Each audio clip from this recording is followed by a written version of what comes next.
What's up, guys? Terminal number one is already selling out, and people are comparing it to the next massive indie hit. I got the blind bag early. You guys can check out the short that I posted earlier, and you can see the pool. But today we're going to find out if the hype is real and whether collectors should be buying this book immediately. Now, my first impressions of the book, where it is a solid book, it's a very solid read. The artists and the writers did a phenomenal job with the world building. And I gotta say, man, that I'm hooked. I'm hooked. I haven't really been keeping up with comic series to start off with. I've just been kind of buying the first print, first book. But this one, I think I'm going to continue this series. I'm kind of hooked in it. But this is the cover that I got, cover A. Bought that separately. Here's a look at the different foils and the variant covers that they have. That one's pretty cool. This one is pretty sick right here by Tiago da Silva. You got cover B. This is the variant that I pulled from the blind bag right here. It's connecting variant, so it's a wraparound. Then you got cover C, David Finch variants. It's pretty cool looking cover.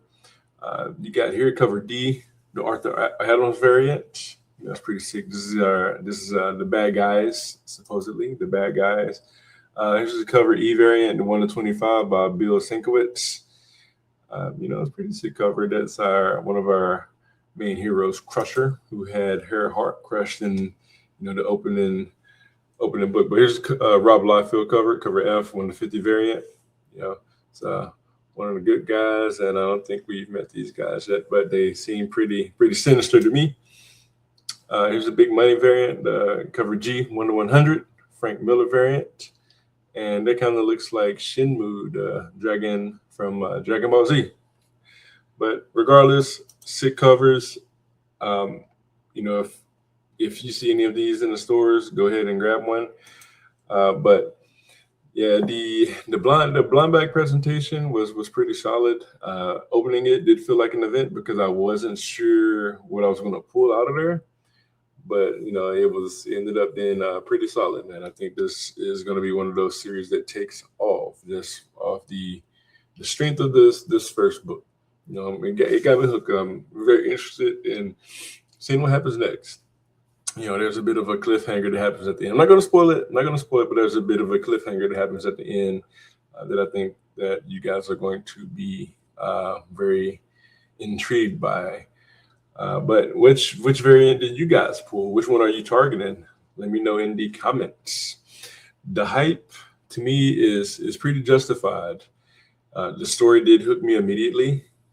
I enjoyed the world building and the kind of brief intro of the villains, and there's a couple of shady characters that you don't know what side they're on. They could be anti-heroes, but you don't know what side they're on. So that's one thing I'm looking forward to finding out as the series moves along. Very interesting characters, our heroes, and we didn't really get to know our villains just yet, but our heroes seem to have a lot going on, and they seem to have been chosen. And long story short, there was a cosmic being called Maculax that gives people their powers. That has been doing that for apparently a while. So that's where these guys get their powers from. But characters were interesting. Pacing was pretty good. It took me, the first couple pages were like, hold on, what's going on here? The artwork was a little like, but yeah, the pacing was good. This is the event that kind of set everything in motion right here. This guy's I think he's gonna be one of our top characters. But yeah, definitely wanted me wanting issue 2 because of that cliffhanger that I'm not gonna spoil. But for me, the biggest sign that a new comic works is whether I immediately want the next issue, and Terminal definitely did it. It did it for me. My favorite moments were in the book.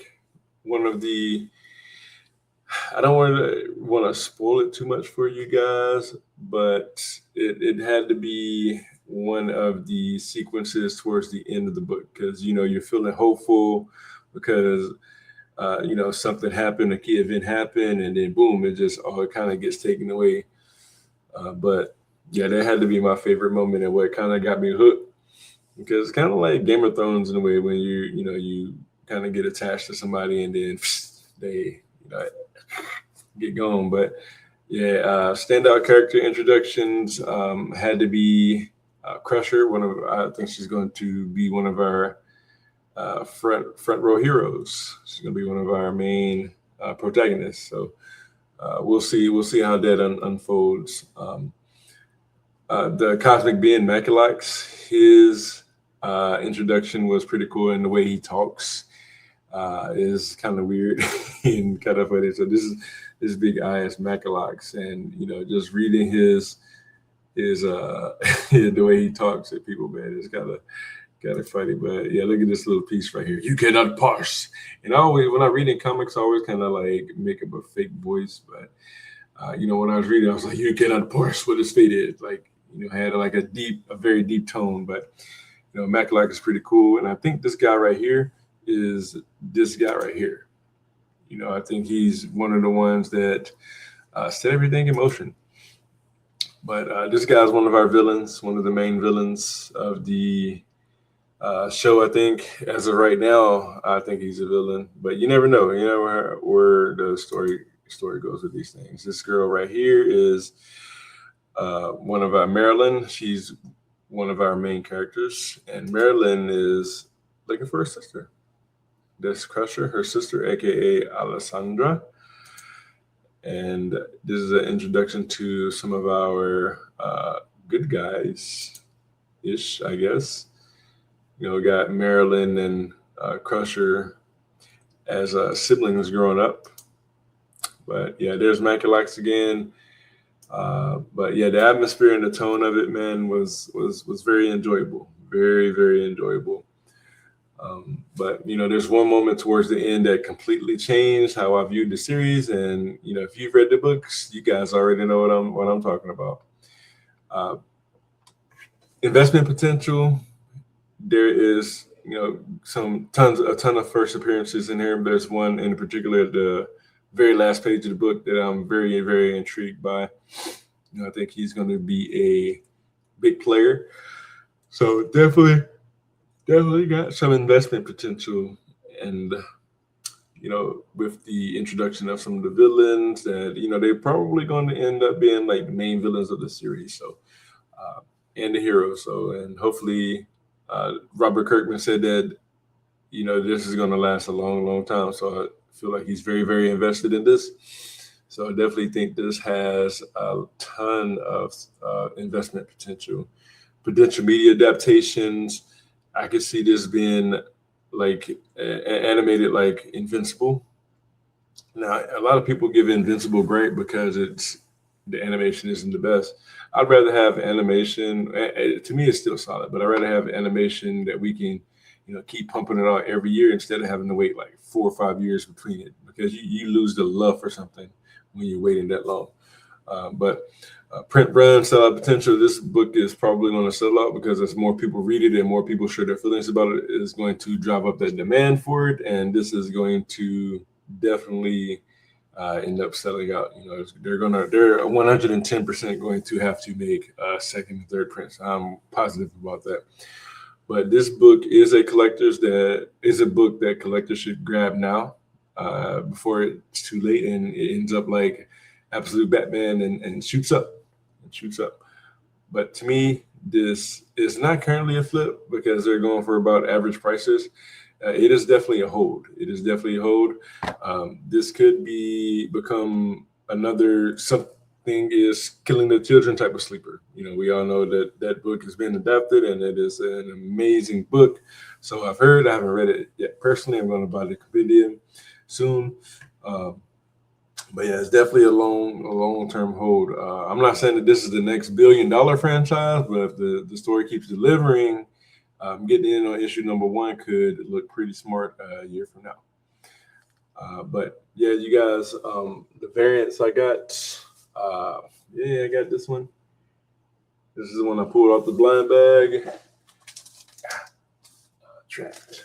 And I got the full cover right here. I got to get some bags and boards because these things, the comic shop just kind of gave them to me, man. I was like, bro, come on, man. That ain't how you handle comics, my brother. And I got this one too, cover A. So those are all my covers. I got 3 of them. So 2 different shops. So, but yeah, man, it's for me, it's cover A first and then die cut second. Now, if you could get the 1/100 variant, is this one right here. If you could get this one, then I absolutely, this is the 1/100 variant right here. Then that'll be your first one that you should get for sure.